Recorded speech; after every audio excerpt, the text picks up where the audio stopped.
Click here if you are having trouble viewing the gallery and video on your mobile device. var_informg _informg push, embed. When the first accuser came forward in early November to accuse Dustin Hoffman of sexually harassing her when she was a 17-year-old film intern, the film legend said that such disrespectful behavior is not reflective of who I am. Even after a second woman claimed that she, too, had been sexually harassed by one of America's most celebrated actors, he took umbrage at anyone's suggestion that he doesn't have the utmost respect for women. In a contentious public discussion with HBO host John Oliver last week, the two-time Academy Award winner argued that he understood the day-to-day challenges that women face in a sexist society, and that's why he chose to star in 1983's Tootsie, playing a man who masquerades as a middle-aged woman. But Hoffman, 80, may be running out of excuses and defenses now that 8 women have alleged in reports since early November that he behaved in a disturbing and sexually predatory way.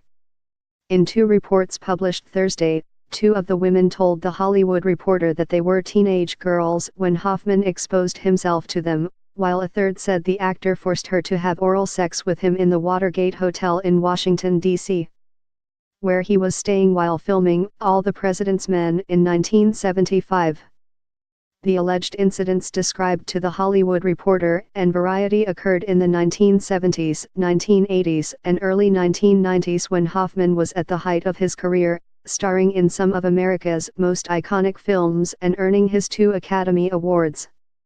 A very different picture of Hoffman has emerged in recent weeks, one that stands in stark contrast to the sympathetic characters he plays on film, The Hollywood Reporter said.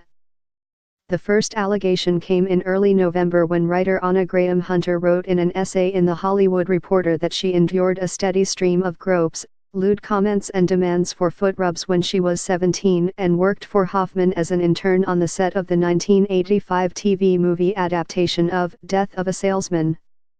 Then came an interview in Variety in which once struggling playwright Wendy Risk-Gatsianis said that Hoffman made sexually suggestive comments and propositioned her while she was pitching a film project to him in 1991.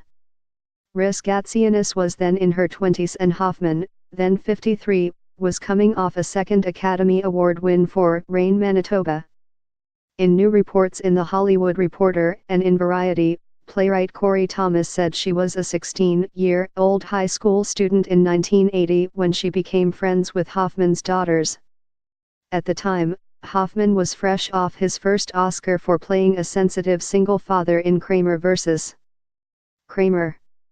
He had already solidified his place in the film canon with earlier starring roles in The Graduate and All the President's Men. But in his personal life, Hoffman was in the process of divorcing his first wife, Ann Byrne. After taking Thomas and one of his daughters out to dinner, the daughter returned to her mother's home. Hoffman suggested that Thomas accompany him to his hotel where he was staying. He said her mother could pick her up there.